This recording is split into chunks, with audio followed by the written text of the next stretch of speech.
Hello, Drive Radio fans. Richard Rush here today with Walt McLean behind the camera. And today we're going to review the 2017 BMW i3. This does have the range extender on it. And for those of you Drive Radio fans, this is a new car for us, completely new. Obviously, BMW's been making this for the past few years.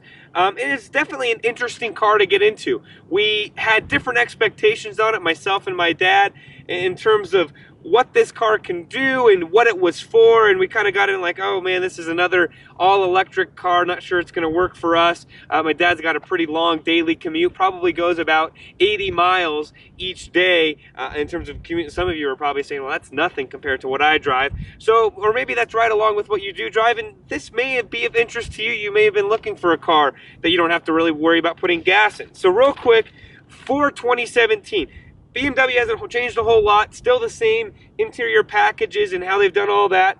The big thing is they added a larger battery. It's 45% larger, which obviously gives you more miles. This year you can now get 114 miles, electric only, which is an increase of 33 miles from the previous years. The range extender, of course, comes exclusively with that bigger battery, which is a 30-mile increase. And what I mean by that is there's different trim levels. There's like 60 amp per hour, or AH that BMW calls it. That doesn't give you quite the distance that the base and the range extender model do give you. Real quick, want to give you starting price points. For the 60 AH model, $42,400. For the base model, $43,600. And for the range extender model, which is what this one is, base price of $47,450. Well, with that being said, let's take a quick walk around as I kind of go over some of the features of this vehicle. As you can see, it definitely has a distinguishable look to it. It's got a different futuristic style sort of thing. We'll get around to the backside. We'll kind of show you the tail lights that they've integrated. What comes on the range extender, or what's different on the range extender from the base model? Well, really, nothing in terms of exterior. The only thing that's different is it comes with the 0.6 liter 2-cylinder gas generator. So not a gas engine, gas generator. They have increased that fuel tank from years past from a 1.9 gallon fuel tank to a 2.4 gallon fuel tank. So they've added a half a gallon there for you. The combined range on this range extender model total that you're supposed to be able to get is 180 miles, which is pretty decent for an all-electric vehicle, give or take a little bit in terms of the gas side of things. Four kind of trim levels, not trim levels, I would say four interior packages that you can get, which changes the look of the interior of the car, which we'll show you in just a second. Deca World, which is standard, no price for that. Mega World, Giga World, and Terra World, which is what this vehicle has on it. And real quick, this vehicle has a $550 mineral gray with BMW iBlue paint, $1,000 parking assistant package, which gives you the rear view camera, park distance control, and parking assistant. The Terra World package, which gives you full leather, as well as a 20-inch sport alloy wheel. Actually, well, if we want to show them that really quick, it does have an upgraded wheel package on it. It does have the dark oak wood trim on that is included on the Terra. Harman Kardon premium audio system for $800 and a destination charge of $995 for a grand total of $54,695. Real quick, as we're on the back side, I apologize for the lighting. As we mentioned before, these are the tail lights all integrated into the trunk. There's no sweeping around the end. This is what we actually got several comments from people stating this is kind of what the futuristic style made them think of just the way that they've styled this. And Walt, I don't want to walk too much on around this side. Really want to point out, this is where you plug the vehicle in at. As you can see, they've got an LED light bar on here to indicate what the charging is. There's where your charging cable is. That'll be in the trunk here in just a second when we open that. The front, which you have to open from the side, this front right here is where the range extender is. So for those of you who just have the base model, you're like, well, this doesn't look like a normal i3. Well, that's because this is actually for the range extender gas tank right here. Again, that 2.4 gallon gas tank. So you're not going to be putting a whole lot in. Honestly, with prices the way they are right now, that $5, $6 is all you're going to be putting in this vehicle, and you may not even use that. So, Walt, with that being said, let's head back to the back here. we will show everyone what the trunk looks like. And real quick, while I get into that, 11.2 cubic feet in the trunk in this vehicle, just something to note. Let's open that up. Obviously not an automatic trunk, something to note. This is provided to us by the manufacturer, an extension cord for if you're at work or something. We'll set that to the side. In terms of in the back here, that's the meat and potatoes of this vehicle. That is your battery, your everything of this vehicle. The battery, generator, everything sits back here. So you'll notice it's actually higher than what most people would expect. Something to note, you do have a few storage right here. Both of these flat or back seats, I think it's almost, I want to say nearly 50-50. Both of them will actually fold down if necessary to give you quite a bit of room, and it actually will fold flat, so something to note. I'm actually going to show you where the in just a second, I'm actually going to show you the front of the car. We normally don't open these vehicles, but why don't we show everyone what the front looks like? And the reason I want to do that is because, again, this is where you get some of your extra storage on this vehicle. So I'm going to open this up, and as you can see, you got your spot for your, obviously, your washer fluid, but this is where you store the charger. It's your typical charger that you're going to find on all the electric vehicles, the same plugins. As you can see, we've kind of messily put it in there. It does fold up nice and neat. No spare tire. You do have your tire inflation kit, jack, and everything right here in this front center compartment. But again, does give you a spot to put any and all electrical devices that you need for the charging of this vehicle. So with that being said, well, it's actually, why don't we come around here? I'm going to show you another special feature about this car, which is these, I call them, and maybe even that's the right term anymore, suicide doors. Okay, so this opens up like this, makes the back seat solid for car seats, mainly front facing car seats, but you can also get a few of the smaller rear facing car seats in here. With that, as you can see, I am a full-size adult, 5'9", 5'10". This is set for me right here.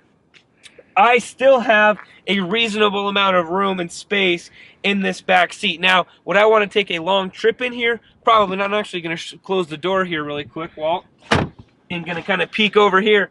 Would I want to ride a long distance in this vehicle? Probably not. However, you could fit kids in here very comfortably and several full-size adults if necessary. I'm going to open this back up and show you the getting out portion. One thing to note is, and it's hard to see, I won't try to show you, there's a little bit of step over. This car does have a little bit taller of a ride height, which actually helps it with taller passengers such as well. So just something to note. You do have two cup holders in the back seat there. There are no vents, no power ports or anything like that. But with that being said, actually we're going to hop around to the other side, give you a quick view of the interior, and then give you a quick drive in the all-electric, I want to mind you, 2017 BMW i3. All right, fans, here's for the interior, quick interior portion of the 2017 BMW i3. Before we get going too much further, we want to show you the door panels. And we usually do this to show you what it looks like because a lot of people like to know. But especially this vehicle, you can see what kind of looks like that dark. It's got little white streaks in it, black. That's the carbon fiber that this entire shell has made out of.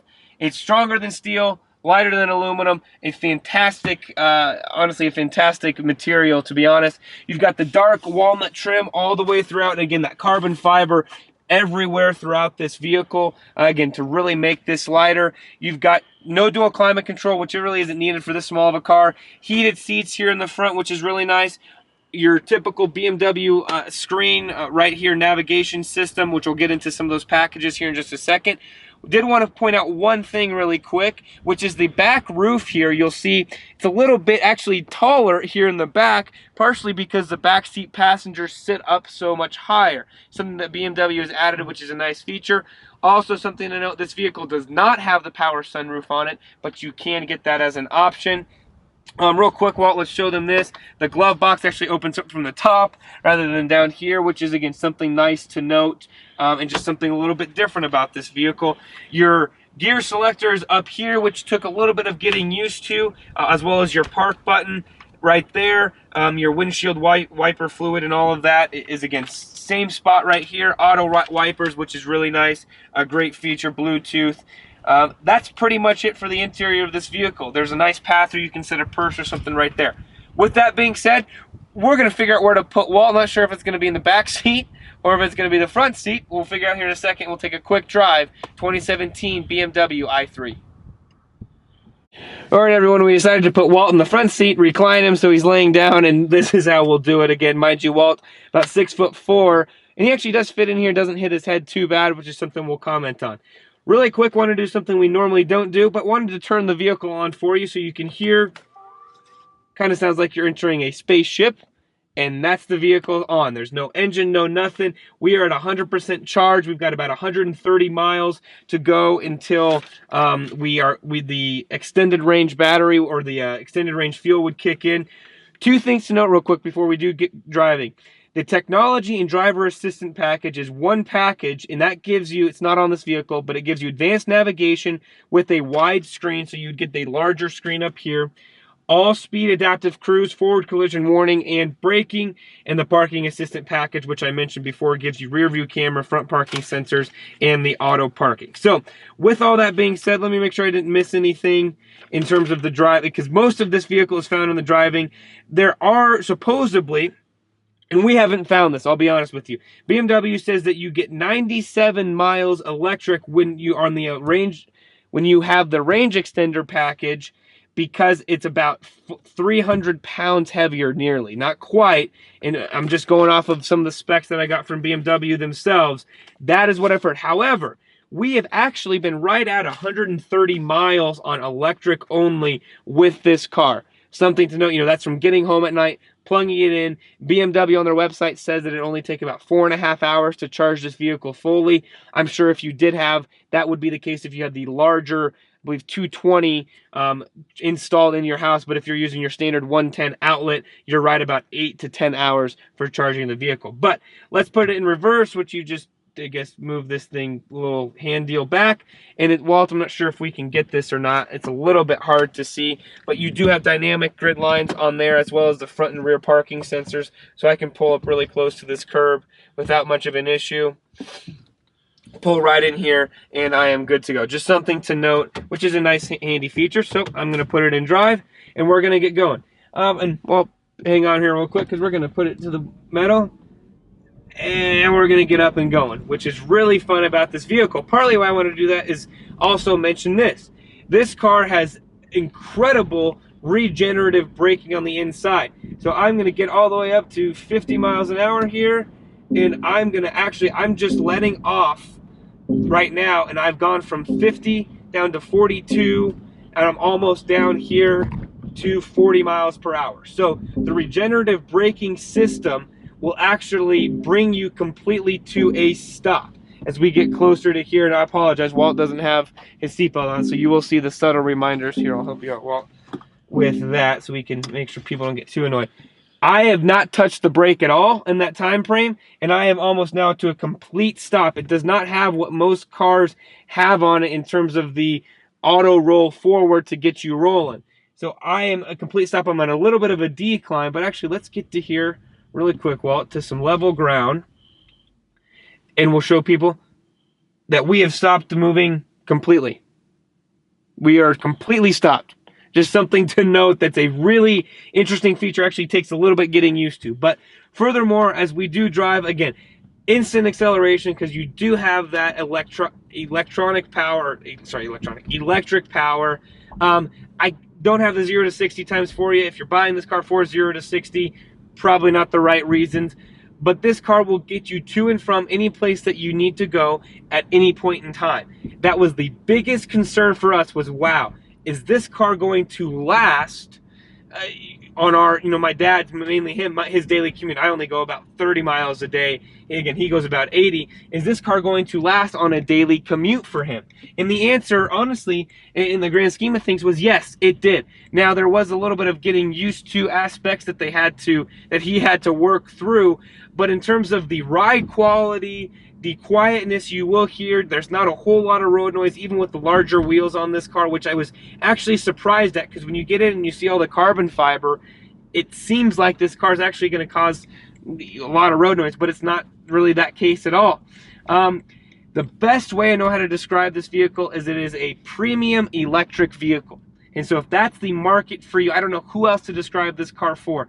Personally, for us, we think that there's other better values if you're looking for purely an electric car. However, what BMW has done, the technology that they've put into this thing is definitely something that's very excellent in our opinion, and they've done a tremendous job at it. So if you want the BMW quality with the ability to go all electric, not have to essentially put any gas in your car at all, especially if gas prices go up, maybe not in the near future, but in the next 5-10 years, that may be something for you to look at, especially with this vehicle. Fun car to drive, surprisingly so. Couple side notes to note on this. You do not have any AM radio. We've heard some conflicting rumors that the reason it is because of BMW's electronic system or electric system. The frequencies don't cooperate very well. So something to note, you would have to use an app such as TuneIn or your favorite radio station's app if they were on AM that you wanted to get. Other than that, honestly, everything's very simple, very easy to use. The only thing that took a little bit getting used to was that extreme regen braking, which you did so after a while. But honestly, this is actually a kind of a personal favorite, a little, I guess, a hidden secret amongst us in terms of you get people in this car, take them around a corner, and launch them away with the instant electric power. So if you want to learn more about the i3, head to your local BMW dealer. You really do need to put yourself in it. Put your family in it, see if it's something that they're going to like, they're going to fit into, put some different cargo, see if it can fit for you. And also, test your drive, test your commute, put your trip monitor on and see how long it takes me to get there and see if this is something that you could make work. And probably it's something, especially here in Colorado, you're going to have to do until we get more electric charging stations installed. Some places of work actually do have them where you can plug in, but something that you do need to note that is probably a concern moving forward. Make sure that you can get there or get the range extender if necessary, which is why we actually think the base might end up working if you don't need that extra 70, 80 miles on a tank of gas there. So again, if you want to learn more about this vehicle, head to your local BMW dealer and tell them that John and Richard Rush from Drive Radio sent you.